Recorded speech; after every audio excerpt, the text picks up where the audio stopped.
Assalamualaikum warahmatullahi wabarakatuh. Sampurasun pamirsa, patebang deui sareng simkuring wastapun nuju Siti Nurfadilah.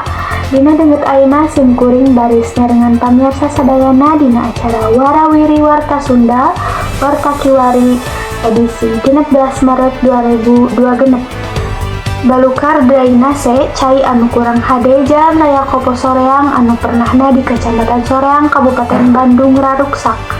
Ilaharna nalika hujan rajang eta leuweuk teh kakeum cai tur taruntah. Jalan Raya Kopo Soreang nu pernahna di Kecamatan Soreang Kabupaten Bandung rarusak. Alatan limpasna cai drainase. Saban hujan rajang cai tina drainase ti eta daerah remen limpas tepi ka kaimahan warga.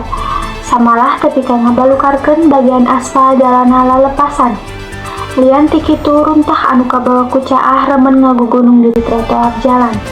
Cek salah saurang anu ngagunakeun jalan tole nembrahkeun dirina ngarasa kaganggu alatan jalana raruksak sarta eta runtah anu ngagugunung teh ngunyangkeun bau anu nyeblak nalika ngaler ka eta jalan. Ku kituna dirina miharep eta pasualan teh jadi puseur sawangan panitenan pamarentah sangkan jalana moal tepi ka raruksak deui keur nyelanggar kecelakaan. Pamirsa, warta dina dinten ayeuna dicikapkeun di video simkuring pun nuju Siti Nurfadilah. Sejak amit mundur amit mungkur boboh sapanon carang sapakan hapunten dina samudaya kalepatan. Wassalamualaikum warahmatullahi wabarakatuh.